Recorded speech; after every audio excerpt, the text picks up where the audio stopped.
And welcome back to Life Vocabulary. I am Serena here for your creativity, for your being in the flow state, being in that state that we know brings us so much more joy and contentment. You feel fulfilled. And so I will continue to talk about creativity, how we can get into that state. I vlog about it and have become to return my focus, let's say, to this sort of creative state, this flow state, which is helping me so much as I have to contend with the intellect so much, right? All of us, our brains are so hyper switched on, and having to be in that state, continual state of data consumption, however we're consuming it, however we're having to confront it. So that's why this sort of flow state is so important for us. And I've been reading from the book The Creative Act, A Way of Being by Rick Rubin, and this particular area of thought, not chapter, area of thought is how Rick Rubin has sort of laid out this book. This is called it's area of thought 8. It's about practice, and there's a couple of lines, a quote that starts it off, says, "Look for what you notice but no one else sees." So let's dive into this. If you want a tea or a coffee or a chai or whatever, grab it now. So practice. In the wild, animals must narrow their field of vision to survive. A tight focus prevents distraction from critical needs: food, shelter, predators, procreation. For the artist, this reflexive action can be a hindrance.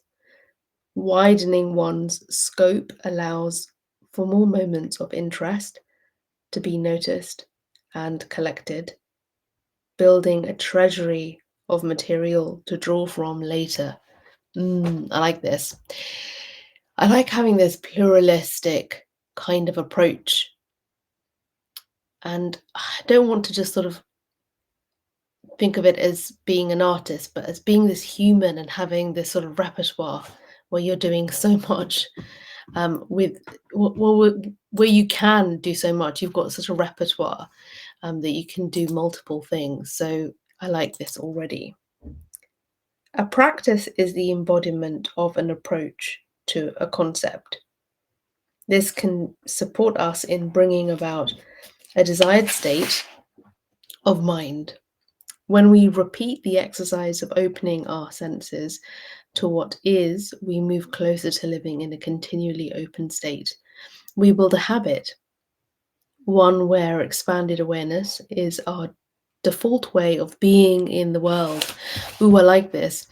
So our expanded awareness is our default way of being in the world. Imagine if we were all doing it more.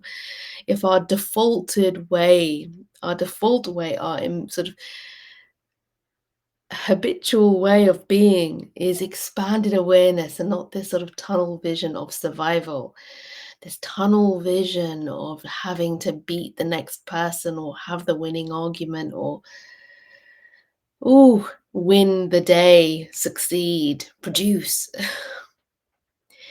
To deepen this state is to embark on a more profound relationship with Source.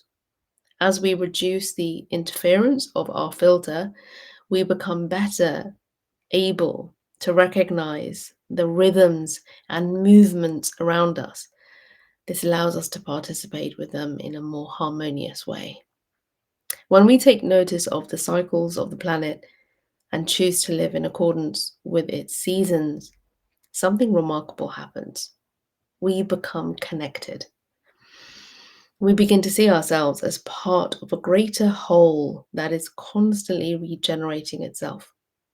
And we may then tap into this all-powerful propagating force and ride its creative wave. When you pay attention,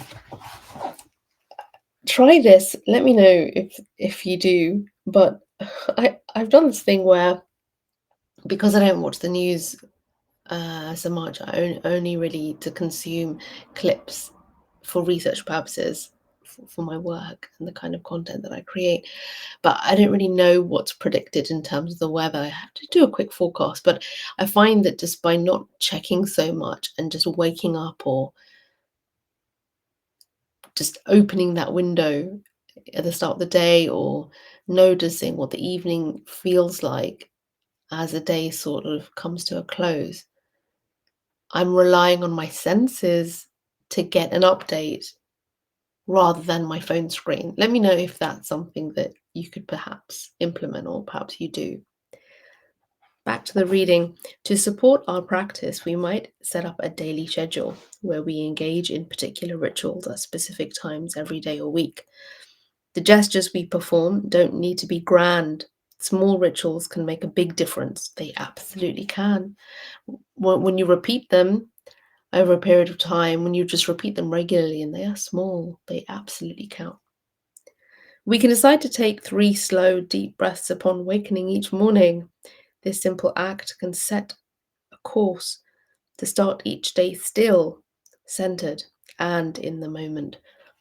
Yeah, try attaching some of the things that you know you should, let's use that word, should be doing, or that you really want to do. Attach them to something that you do anyway. That's one hack. We might also eat our meals mindfully, slowly savoring each bite with appreciation. Take a daily walk in nature, looking at everything entering our field of vision with gratitude and connection. Take a moment to marvel at the feeling of our heartbeat and the movement of blood through our veins before sleep. Can I come back to the field of vision with gratitude and connection? You know, when we're out there in the world, in nature, wherever we are, and we usually sort of have our phones in our hands and we're capturing something, if we come back to this sort of ideas, as you're looking right now, just look up from your screen or whatever it is that you're doing and just appreciate the fact that what you're seeing and what's being captured is through your field of vision. Like that's everything that you are able to take in right now. Literally look left, look right. And if you're walking, listening to this, if you're in the park, like just appreciate the absolute awesomeness of the fact that your vision, if you have it in terms of like your eyes and what you're seeing, if you have that ability, cherish it. That's what you're taking in. And if you're taking it in through other means, your senses, closing your eyes, if you don't have your sight, then what else can you sense and how can you sense it and take it in completely? Because if you're in nature and you're unable to sort of physiologically see, oh, you can see it through your senses. So take it all in. Back to the reading as we finish off this area of thought. This purpose of such exercises is not necessarily in the doing, just as the goal of meditation isn't in the meditating. The purpose is to evolve the way we see the world when we're not engaged in these acts. We are building the musculature of our psyche to to more acutely tune in. This is so much of what the work is about. It absolutely is. It's it's so that when you're not intentionally doing these things and you're doing other things that have become habitual or robotic, whatever, you remember. It's almost like it's a checks and balances. It's like, hang on, I remember, I recall a state when I was more grounded than this, or more aware than this, calmer than this. And as you remember and recall, that's the musculature, the muscle memory. Awareness needs constant refreshing. If it becomes a habit, even a good habit, it will need to be reinvented again and again. Absolutely. And that's why there are so many things on offer, so many teachers, guides, methods, gurus, all of them, all of the reputable ones, they're all on offer. And they might be repeating same information and it might be their information, but much needed reminders, much needed little nudges, little invitations to sort of come back to source or the flow state, whatever you want to call it, in a different way, giving your mind, your brain, yourself some variety. Last paragraph. Until one day you notice that you're always in the practice. Let's repeat that.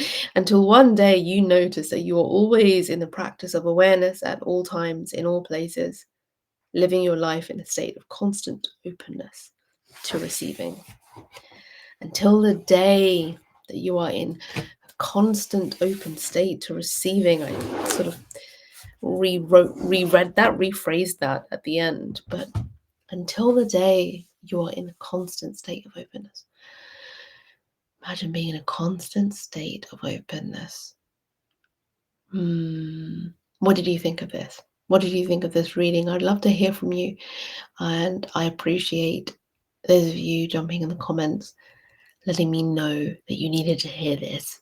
I needed to read it and speak it, so it's benefiting both of us. I appreciate you for subscribing to Life Vocabulary, something I started so many moons ago.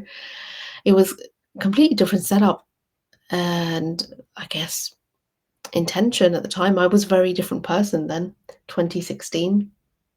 Nearly 10 years later, Life Vocabulary is still here. In fact, longer. 2014 is when I was using Life Vocabulary as part of my coaching initially, when I was bringing in my yoga and holistic teaching into the sort of space of sort of the entrepreneur world, where I was coaching with sort of public relations and brand alignment work. And I was kind of doing an amalgamation of both, and it was wonderful, really. It was mixed and multidisciplinary, and that's how I am.